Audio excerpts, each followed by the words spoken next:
The courtroom was suffocating, the air thick with anticipation as Jack Thornton, the charismatic star of Treasure Hunters, sat motionless beside his attorneys. His trademark leather jacket was gone, replaced by a stiff gray suit that seemed to cage the larger-than-life persona fans had adored for a decade.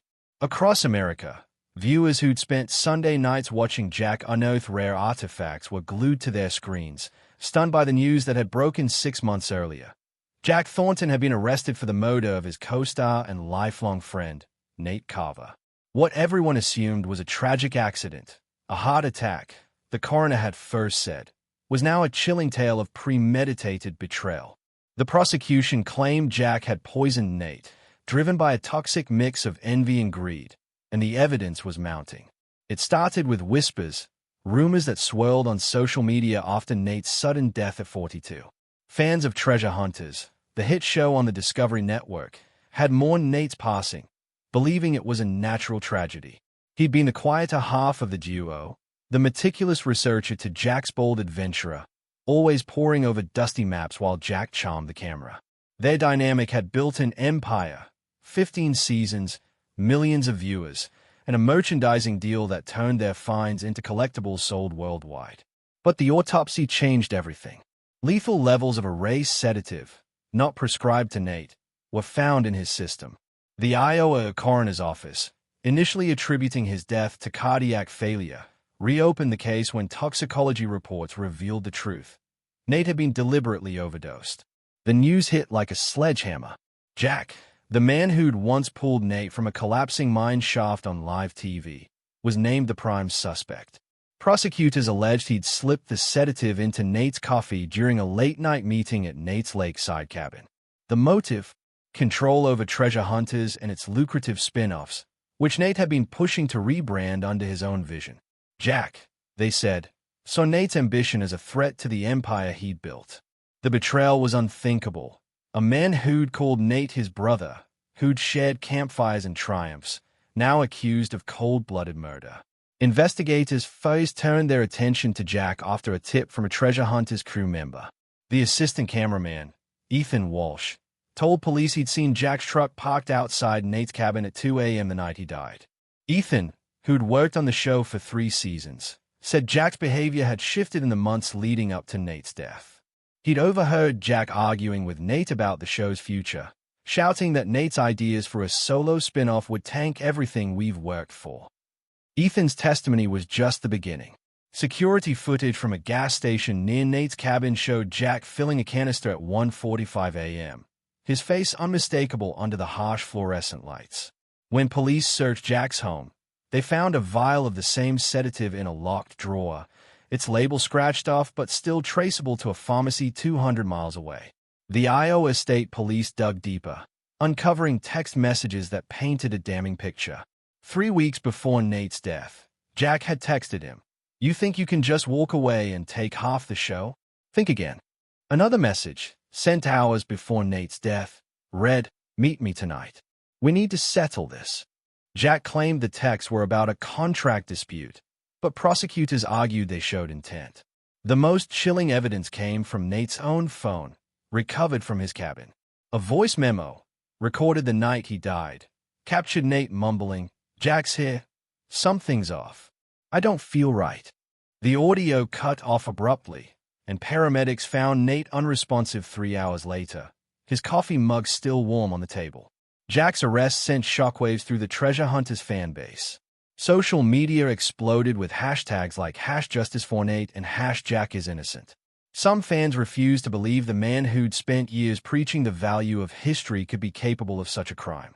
Others pointed to the growing tension between the two stars, which had been evident even on screen.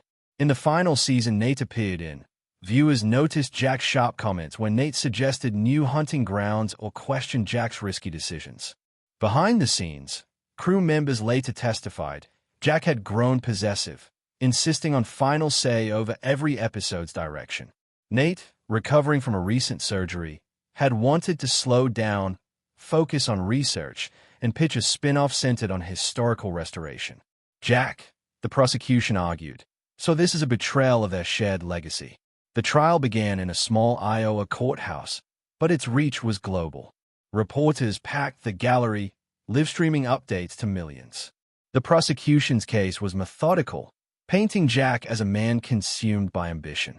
They presented a journal found in Jack's trailer, filled with entries railing against Nate. One passage, dated a month before the murder, read, "Nate thinks he's the brains now, like I'm just the muscle. Without me, there's no show. He's delusional if he thinks he can take it from me." Another entry, scrawled in jagged handwriting, said, "The network's watching. They'll back me if he's out of the picture."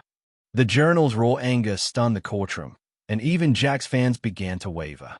The prosecution called Sarah Mitchell, a treasure hunter's producer who'd worked closely with both men.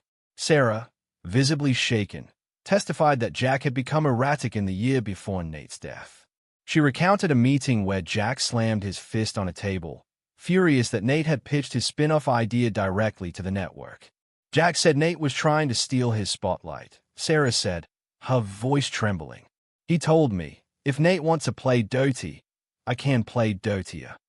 Sarah also revealed that Jack had been quietly negotiating with sponsors to rebrand Treasure Hunters as a solo venture, cutting Nate out entirely. When she confronted him, Jack brushed it off, saying, "Nate's not built for this anymore." The most damning testimony came from Nate's sister, Emily Carver, who took the stand on day 4. Emily, clutching a photo of her brother, described how Nate had confided in her about Jack's growing hostility.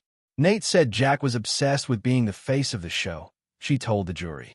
He felt like Jack was trying to erase him. Emily revealed that Nate had been working on a memoir, planning to detail his contributions to Treasure Hunters and his vision for its future. The manuscript, found half-finished on his laptop, included a chapter titled The Cost of Fame, where Nate wrote about Jack's controlling nature and his fear that their friendship was crumbling. The jury sat in silence as Emily read a passage. "Jack used to be my brother. Now I don't know who he is." Financial records sealed Jack's fate. A forensic accountant testified that Jack had set up a shell company, Heritage Ventures, to siphon profits from Treasure Hunters merchandise. In the months before Nate's death, Jack had transferred over $3 million in assets to this company, including rights to artifacts Nate had discovered. He'd also taken out a $4 million insurance policy on Nate, naming himself as the beneficiary. The accountant's testimony revealed a calculated plan. Jack stood to gain millions if Nate was out of the picture, securing full control of the show and its revenue streams. Jack's defense team fought back, portraying him as a grieving friend framed by circumstantial evidence. They argued the sedative could have been Nate's, obtained illegally during his recovery from surgery. They called a network executive who testified that Jack had supported Nate's return to the show, even offering to fund his medical bills. But the defense crumbled under cross-examination. When asked about the journal, Jack claimed it was just venting, but his voice shook. When pressed about the shell company, he snapped, "I built this show from nothing. Nate was just along for the ride." The outburst echoed through the courtroom, and jurors exchanged glances. For many, it was the moment Jack's charm began to crack. The prosecution's final witness was Dr. Rachel Lynn, the toxicologist who analyzed Nate's blood work. She confirmed the sedative was a rare compound, not available through standard prescriptions, and matched the vial found in Jack's home. She testified that the dose was administered within hours of Nate's death, ruling out accidental overdose. The levels were intentional, Dr. Lynn said. Whoever gave him this knew it would be fatal. The prosecution then played Nate's voice memo again, its garbled words haunting the room. Jack stayed at the floor, his hands clenched. As the trial neared its end, Jack took the stand against his attorney's advice. He insisted he'd visited Nate to reconcile, claiming the coffee meeting was Nate's idea. But under cross-examination, he faltered. When asked why he'd driven 200 miles to buy the sedative, he stammered, "I don't know what you're talking about." When confronted with his journal, he shouted, "You twisting my words.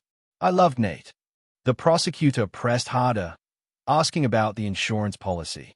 Jack's face reddened, and he leaned forward, snarling, "You have no idea what it's like to carry a show, to watch someone else try to steal your life's work." The judge banged his gavel, but the damage was done. Jurors later said Jack's rage was a turning point, revealing the resentment he'd hidden behind his TV persona. The closing arguments were brutal. The prosecution painted Jack as a narcissist who saw Nate as a threat to his legacy. He used his charm to deceive millions, the prosecutors said, but he couldn't deceive the truth. The defense pleaded for reasonable doubt, arguing the evidence was circumstantial and Jack's outburst was the cry of a man wrongfully accused. The jury deliberated for 5 hours before returning with a verdict, guilty of first-degree murder. The courtroom erupted as Jack leaped to his feet, screaming, "This is a lie. Nate was going to ruin everything."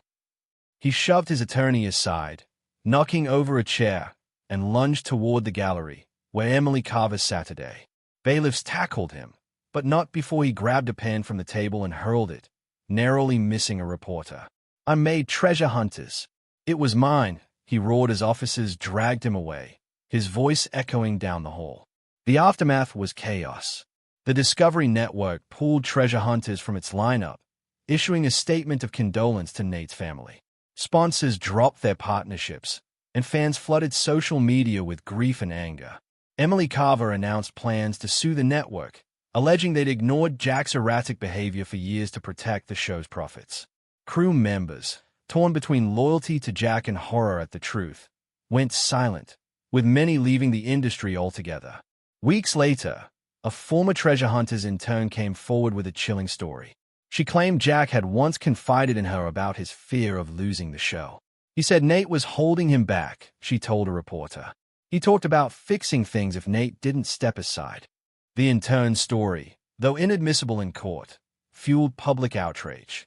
Mental health experts speculated that Jack's obsession with fame had spiraled into delusion, his public persona masking a dangerous need for control. He saw Nate's ambition as a personal attack, one psychologist said. To Jack, losing the show was losing himself. Nate's legacy lives on through his family's efforts to preserve his contributions. Emily launched a foundation in his name, funding historical preservation projects Nate had dreamed of. The Treasure Hunters fan base, once united by a love for adventure, remains fractured, grappling with the betrayal of a man they trusted.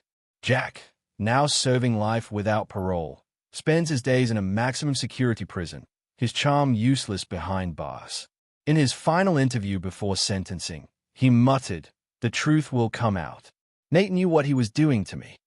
But for the millions who once cheered him on, the truth is clear. Jack Thornton, the treasure hunter, had become the villain of his own story. The world of reality TV has been shaken. Treasure Hunters, a show about uncovering the past, now lies buried under the weight of its stars' actions. Fans like Maria Delgado, who watched every episode, feel betrayed. "We thought Jack was a hero," she said. "Now we see the real him, a man who'd kill to keep his name in lights." As the dust settles, Nate's memory endures, a reminder that even the brightest treasures can hide the darkest secrets.